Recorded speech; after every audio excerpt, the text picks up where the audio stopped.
Hello বন্ধুরা, welcome to my new video.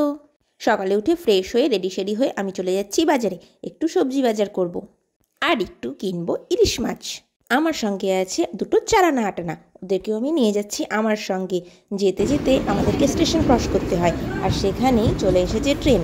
আমি আবার বড্ড কুড়ে, সেই জন্য ওভারব্রিজ ক্রস করতে আমি পারি না, আমার পায়ে বড্ড ব্যথা করে। এই জন্য দাঁড়িয়ে রয়েছি কখন ট্রেনটা ক্রস করবেও, আর রেল লাইন ক্রস করে আমি বাজারে চলে যাব। তো চলো বাজারে যাওয়া যাক। এই দেখো আমরা বাজারে ঢুকে পড়েছি। এই আজিমগঞ্জ বাজারের এই কাঁচা সবজির জন্য একটা যথেষ্ট সুনাম রয়েছে।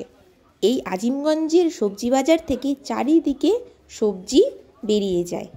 জঙ্গিপুর, ধুলিয়ান, ওইদিকে আগে তো সাগরদিঘি টাগরদিঘি তো যেত, এখন জানি না আমি ঠিক যে যায় কি না। তবে যখন মর্নিং ডিউটি থাকে তখন দেখতে পাই বস্তা বন্দি করে প্রচুর পরিমাণে কাঁচা সবজি এদিক ওদিক চলে যাচ্ছে এই আজিমগঞ্জ বাজার থেকে।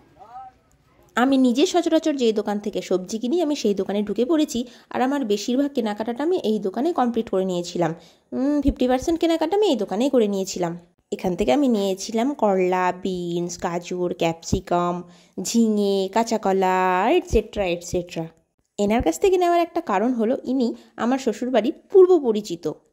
আমার আবার একটু সমস্যা আছে, আমি সহজে দাম দর করতে পারি না। তো যাই হোক, ওখান থেকে চলে এসেছি আমি এই দিদিটির কাছে। আসলে এনার কাছে এত টাটকা টাটকা সবুজ সবুজ শাক দেখি আমি লোভটা সামলাতে পারলাম না। আর পুঁই শাক হচ্ছে আমার বড্ড প্রিয়। সর্ষে বাটা, ঝিঙে, মিষ্টি কুমড়ো, কাঁচা ছোলা এসব দিয়ে যখন রাঁধি, সত্যি নিজের রান্নার প্রতি নিজেই নজর দিয়ে ফেলি, আমার যে এত ভালো লাগে। তারপর আমি দেখতে পেয়েছিলাম আমার বড্ড প্রিয় এই যে শুশনির শাক। যদিও আমার শাশুড়ি বলেন এটা নাকি শুশনির শাক নয়, কিন্তু আমি এটাকে শুশনির শাক ভেবেই দুয়াটি কিনে ফেলেছিলাম। শাকসবজি কেনা হয়ে গেলে আমি ঢুকে পড়েছিলাম মাছ বাজারে।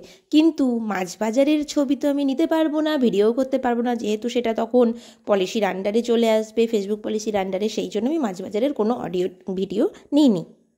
বাজার থেকে চলে এসেছি সোজা ডালপুরির দোকানে। আমার সঙ্গে যে চারানা আটানা দুটো ছিল ওরা খাবে, সেই জন্য আমি সকাল সকালেই ডালপুরি খায় না, ওরা খাবে সেই জন্যই ওদেরকে বলেছিলাম তোরা যে দোকান থেকে খাস সেই দোকানেই যাব।